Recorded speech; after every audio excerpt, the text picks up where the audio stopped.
Audio book वाङ्मय 22 चेतन, अचेतन एवं सुपर चेतन मन, चैप्टर 3 पार्ट 109। आत्मा की परमात्मा से गुहार।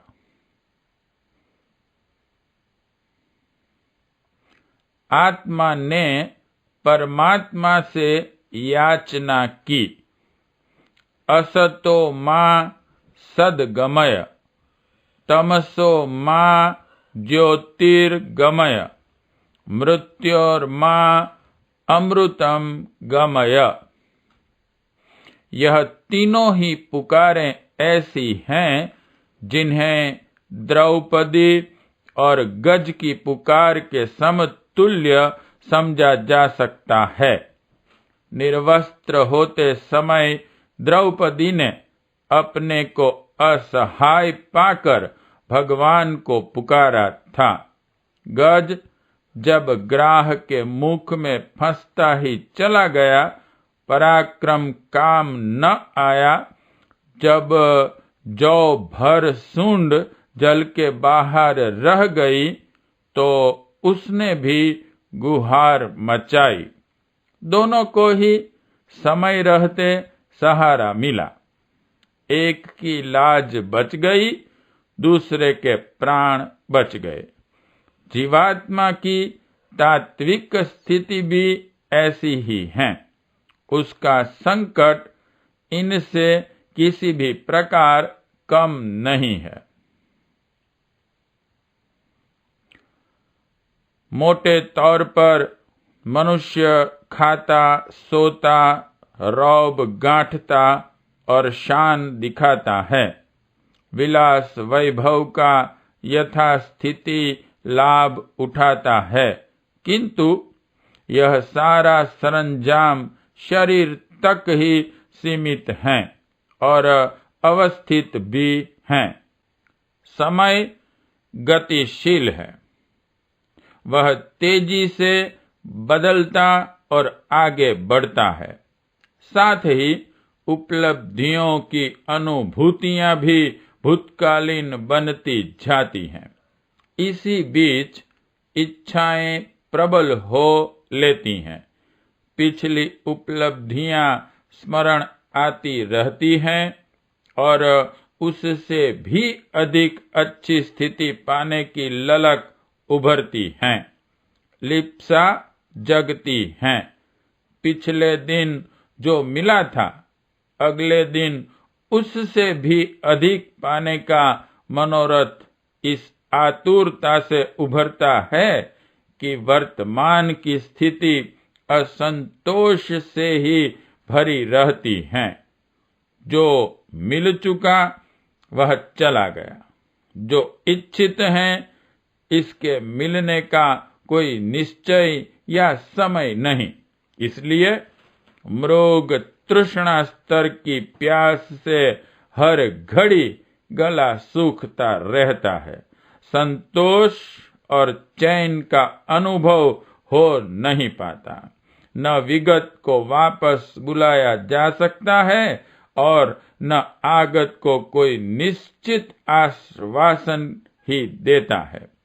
इस स्थिति में अशांत उद्वेग के अतिरिक्त और कुछ पल्ले नहीं पड़ता। प्रश्न सहज ही उठता है कि इस स्थिति का कारण क्या है।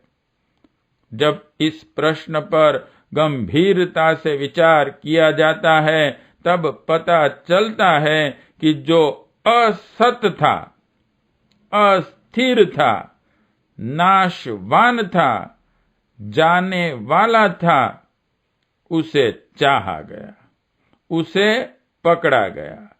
जो स्थिर था, शाश्वत था, सनातन था, सतचित और आनंद से ओतप्रोत था, उसकी ओर से मोह मोड़ लिया गया, उपेक्षा की गई और नगण्य समझा गया।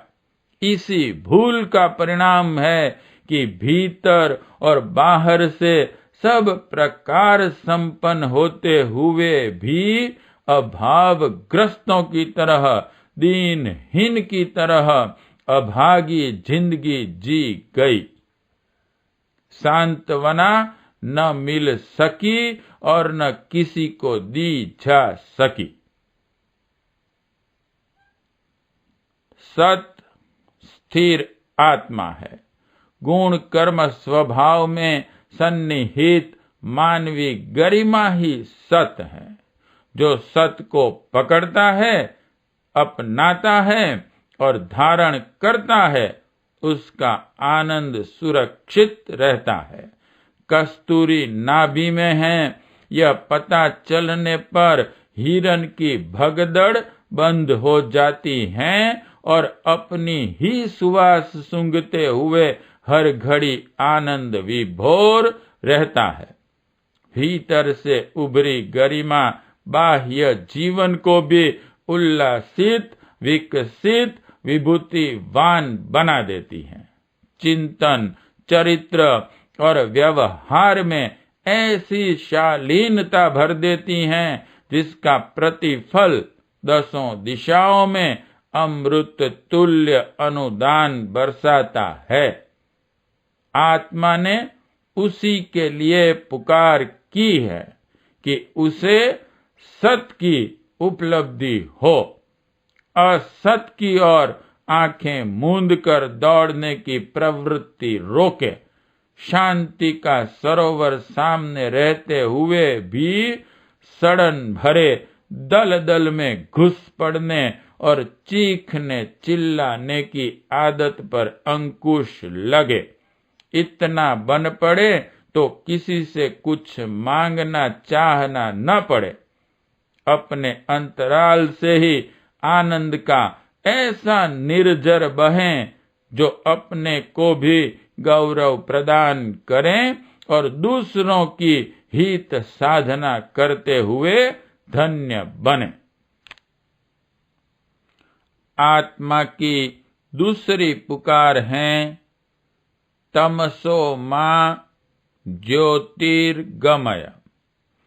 हे सर्वशक्तिमान, हमें अंधकार से प्रकाश की ओर ले चल। जो क्रम अपनाया गया है वह अंधकार में भटकने के समान है। रात्रि की तमिस्त्रा में कुछ पता नहीं चलता कि किस दिशा में चल रहे हैं। यथार्थता का बोध न होने से ठोकर खाते और कंटकों की चुभन से मर्माहत होते हैं। कुछ का कुछ समझ में आता है, कुछ का कुछ दिख पड़ता है। शरीरगत सुविधाएं भी लक्ष्य रखती हैं। जड़ का जड़ता के साथ पाला पड़ता है। चेतना का अमृत कुंभ कहाँ रखा है, इसकी प्रतीति ही नहीं होती।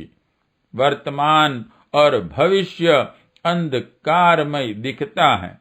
वैभव बटोर लेता है पर वह अंगार बनकर जलता भर है।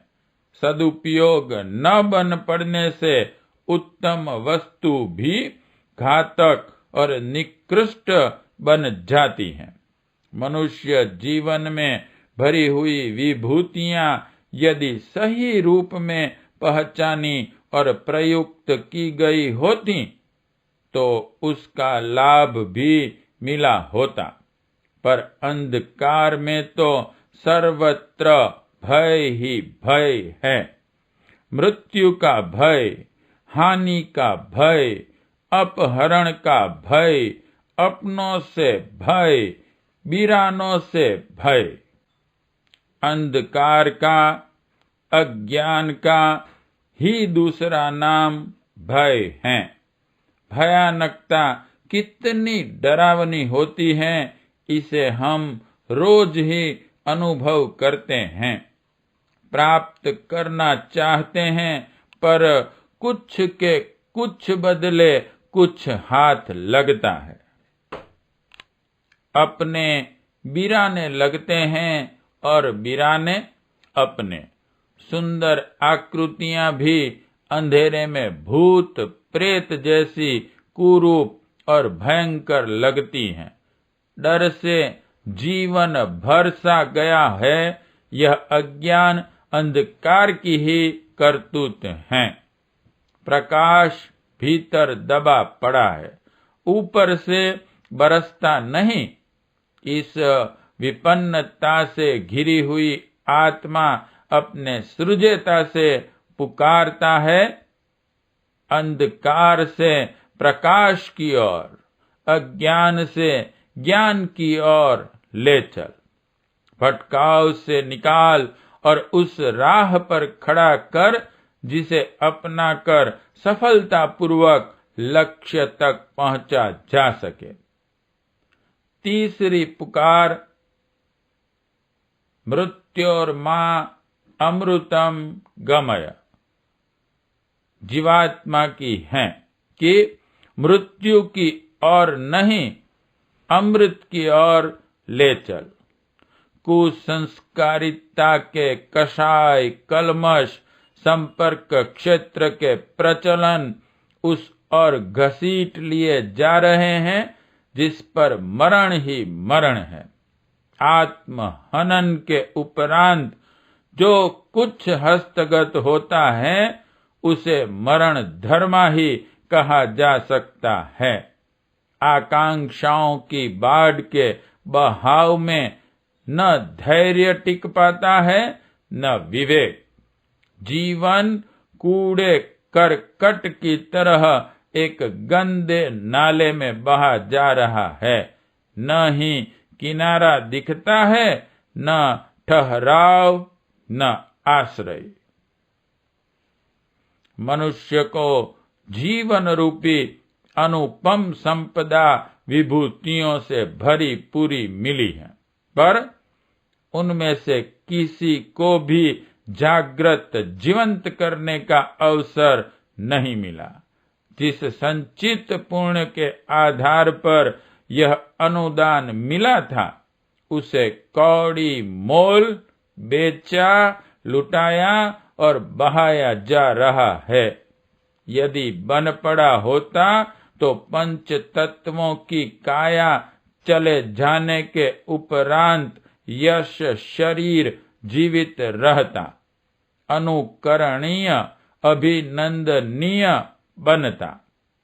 प्रकाश स्तंभ की तरह भटकते टकराते जलयानों को सचेत करता और उनकी विपत्ति टालता, पर ऐसा भी तो कुछ नहीं बन पा रहा है। वासना और तृष्णा के दो पाटों के बीच अपना अस्तित्व पीसता जा रहा है। अपहरण और शोषण ही रुचिकर लग रहा है। शरीर को, इंद्रियों को, विचारणा को, भविष्य को, सभी को बर्बाद करने वाली विडंबना ने चेतना पर आधिपत्य जमाया हुआ है। पत्नी से लेकर संतान तक को ऊंचा उठाने की अपेक्षा नीचे गिराने में ही मोह की पूर्ति होती दिखाई पड़ती है।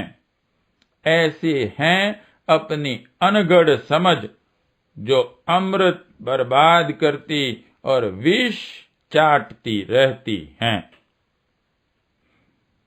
हे परमात्मन, अपनी सत्ता का मरण हो रहा है। मौत एक एक कदम आगे बढ़ती आ रही है और अब तब में दबोचने ही वाली है। इससे पूर्व हम अपने अंतःकरण को, आनंद को, भविष्य को निरंतर मारते कुचलते रहते हैं। हे परम प्रभु, इस महामरण से हमें बचा लें और हमें अपनी गोद में बिठाकर अमृत का रसास्वादन करा दें। पाठ 109 समाप्त।